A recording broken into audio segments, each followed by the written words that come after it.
As you all know, President Trump is deeply committed to our veterans. These brave men and women have given so much to our country and deserve our absolute best, which is why this president is fighting for reform and accountability at the VA. In keeping with his campaign pledge, the president donates his salary on a quarterly basis to further important projects. Today, the president is proud to donate his 2018 first quarter salary to the Department of Veterans Affairs to support their caregiver programs. Acting Secretary of Veterans Affairs Robert Wilkie is here to accept the check. I'd like to bring him up to say a few words about how these funds will be used. And make sure that I give you the all-important actual check. Thank you very much, Sarah, and good afternoon. Before I address the President's generosity, I want to say a couple of things about what happened in the House yesterday. I want to send my thanks and the thanks of Veterans Affairs to the chairman of the House Veterans Affairs Committee, Dr. Rowe, and thank him for the bipartisan coalition that he forged together. The vote yesterday was overwhelming, 347 to 70.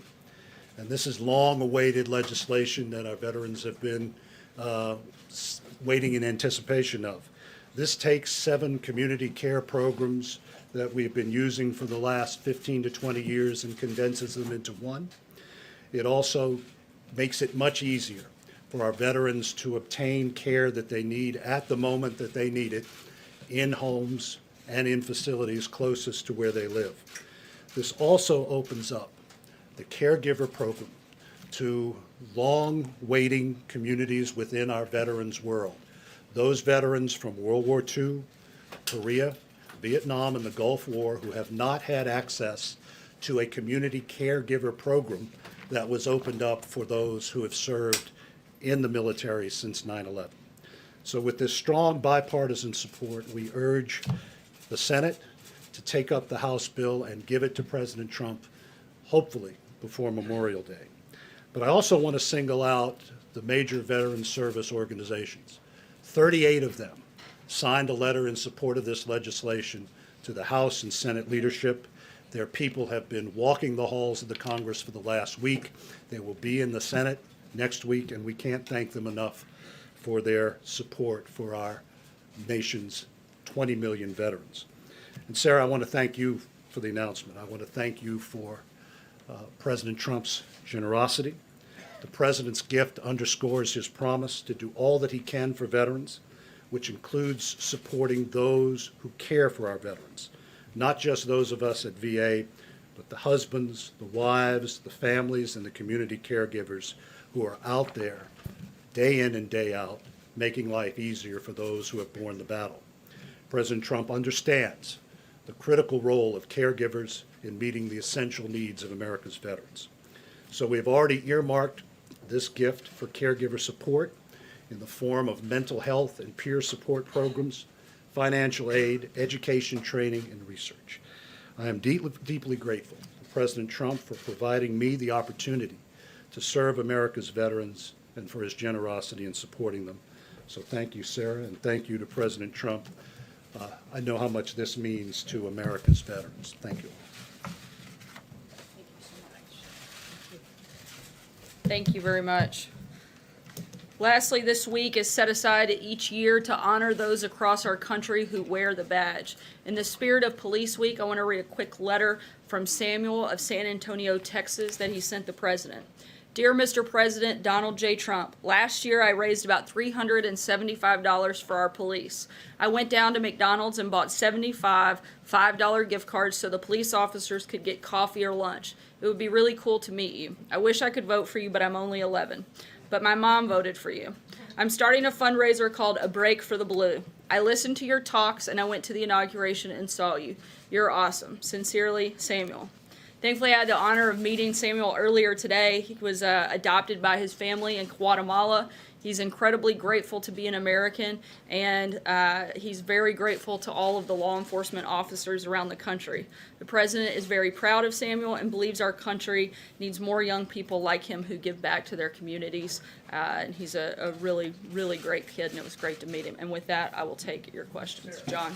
Sarah, we haven't had a chance to hear any kind of an in-depth analysis here. Where are we with the summit with Kim Jong-un and the statements that we've heard over the last few days out of North Korea? Do you think that these throw in jeopardy the idea of a summit, or is this just North Korea doing what it does and trying to get the best deal possible? Look, the president is prepared and will be ready to meet, and we're continuing to move forward with the preparations at this point. And if the North Koreans want to meet, we'll be there. And at this point, there is not a lot of change beyond that, and certainly not in our process. So what North Korea is saying now about the joint military exercises after Moon Jae-in said Kim knows that these take place and he understands that they have to take place. What game is North Korea playing? You'd have to ask North Korea what game they're playing. I can tell you what we're doing, and we're continuing to move forward in preparations. And the president, as we've said all along, will be prepared and ready to meet. And there's really not a lot to add beyond that point. John? Thanks a lot, Sarah. What leverage does the U.S. have as it relates to having this meeting take place on June the 12th, and to that meeting actually taking place when it takes place, if it takes place? What leverage does the U.S. have over accomplishing the American goal of denuclearizing the Korean Peninsula? We're continuing in the maximum pressure campaign, but again, nothing has changed on our end. This was an invitation that North Korea offered and that we've accepted, and we're continuing to move forward in those preparations. Steve? Another issue. Sorry, I'm going to keep going because we're really tight on If I time could today. just Steve, go follow ahead. up on that, what the North Koreans also announced was they were stopping the dialogue with South Korea. So is it possible that there could be a meeting between the United States and North Korea if that whole dialogue between the North and South is on ice? The meeting that would take place on June 12th is between the United States and North Korea, should it take place. We're going to meet with President Moon next week. And beyond that, again, there are no changes at this point to our schedule or anything else. Blake? Does President Trump believe that the FBI had a spy at one point inside his campaign? I haven't spoken with him directly about that, but certainly seen the reports, and if there is any truth to that, it should certainly be looked into. Emerald? Sorry, I'm going to keep going just because we're tight. Emerald, go ahead. Thank you. Following up on Blake's question, if it is proven without a shadow of a doubt that there was a spy planted in the Trump campaign, does that change the president's position on firing Robert Mueller? I'm not going to speak about hypotheticals or get into what could happen if. We'll move forward in the process and make a determination at that point. John? Thank you, Sarah. The Iraqi elections are over, and it's very clear that the two big winners, the two top vote getters, were the party that was linked to Muqtada al-Sadr, a sworn enemy of the United States, and someone aligned with the Iraqi Communist Party. And the second place finisher was the party aligned with Mr. al-Hamri, a warlord who was once backed by Iran. What's the U.S.'s attitude on a government in Baghdad having either of those individuals as the key player? I'll start with the fact I'm glad you said the names and not me, because I probably wouldn't have gotten them right. But in terms of our policy, we don't have any new policy announcements with a potential change there. Jeff? So you don't care if either of them is... Certainly we care, but I don't have any specific changes in U.S. policy while that's happened. Jeff? Sarah, what does the United States expect out of negotiations today with China on trade, and what are the president's intentions on helping or changing the policy towards Chinese companies ZTE? In terms of the meeting, I'll start there. Those are conversations that are ongoing. When we have something from that, I'll be happy to share it with you. But right now, those are just discussions, and there's nothing to add to that at this point, since they're just now taking place. I can say that we expect that the president will meet with the head of the Chinese delegation later this afternoon. And ZTE? On ZTE, look, the United States and China relationship has a lot of issues that we have regular ongoing conversations about: national security, trade, and ZTE is one of them. As we've said before, and as the president has stated, he's asked Secretary Ross to look into the issue. and do whatever is consistent with the law and regulations, but right now, it's just something that he's asked them to look into. Julie? Thanks, Sarah. Also on trade, the president said yesterday that Mexico does nothing for us, especially at the border. We know there are talks today on NAFTA, today and tomorrow, and I wonder if the administration is going to condition any NAFTA deal on a safe third country agreement with Mexico, or Mexico stepping up to do more to absorb asylum seekers and other migrants who are seeking entry into the U.S. I'm not going to get into the trade conversations at this point because they are ongoing and those are negotiations that we're in the middle of. But I can tell you that the president does want to see Mexico step up and do more. There's a lot that comes through their country, and he wants them to be tougher and more aggressive on that front. Jeff? Thank you, sir. This morning, the president marked the one-year anniversary of the Mueller investigation, saying it's disgusting, illegal, unwarranted, and a witch hunt. But his own FBI director yesterday said it's not a witch hunt. Does the president, why does the White House still believe it's a witch hunt? And why did he cancel his news conference this afternoon, which was originally set for 3 o'clock with the NATO Secretary General? Different topics, but the president knows that there was no collusion in the campaign, and he has been quite clear about this. It's gone on for over a year. They found no evidence of collusion and still strongly believe that it's a witch hunt. I'm not sure how we could be any more clear, and certainly not sure how the president could be any more clear about his beliefs and his opinion. In terms of a press engagement, the president will have press at his event here shortly, which is why we're going to have to keep it quick and short today, and likely take a few questions at that event. Jordan. Thanks, Sarah. On immigration, there seems to be we're moving closer to action in the House of Representatives, and I'm wondering what bill the president would accept, anything short of the 4 pillars that he laid out earlier this month, something like border security and DACA. Seems to be a proposal that is gaining steam. Is that something that the president could support? The president definitely supports border security, as he's laid out multiple times, and again talked about some yesterday. He would like to see the border secured. He would like to see the loopholes closed. Our priorities have not changed in the immigration conversation at all. Aisha. Thank you. Just going back to North Korea, you have said that the president will be willing to meet with North Korea if North Korea is. So does that put North Korea in the driver's seat here?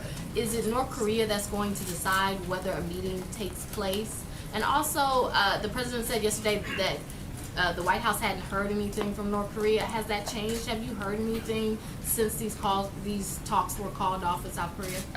They're certainly not in the driver's seat. Nothing could be further from the truth, but they're the ones that extended the invitation. We've accepted it. If they want to meet, we're happy to do that. If they don't, as the president has said, we'll see what happens, but we're going to continue the maximum pressure campaign. In the meantime, I don't know how they would be in the driver's seat in any capacity, form, or fashion Is the White House in this setting process. a standard for we won't meet with you unless you do X, Y, Z? Look, the North Koreans have already made concessions. They've already, 3 Americans are home now that weren't. The president has had some success in this process, and certainly we've given up nothing, and we're going to continue moving forward, and we're moving into this with our eyes wide open. We're not naive in this process, but the president is fully prepared to have the meeting. But if not, that's okay too, and we'll see what happens beyond that. Shannon. I know we've asked this a few times, but we're still That's okay. That's kind of what we do here. Ask the same question over and over and over again. Can you say yet when Michael Cohen stopped being the president's personal lawyer? I'm not going to get into anything on that matter. You'd have to reach out to the president's outside counsel. Sorry, Jill, go ahead. Able to answer. Jill, go ahead. Thank you, Sarah. Why didn't the president disclose the reimbursement to Michael Cohen in last year's financial disclosure report? And just to follow up on other people's questions on North Korea, has any consideration been given at this point to potentially canceling those joint military exercises with South Korea? On the first question, that was addressed in the financial disclosure, and that's something that would be determined by White House counsel, how things would be categorized in the filings. So, and on the second part, those are ongoing exercises that are routine and they're aware of, they're annual, and at this point we have no intention of changing it. Stephen? I just want to ask you, because so many people in the country have been talking about it in the last 24 hours, what did the president mean when he said that some immigrants are not people, they're animals?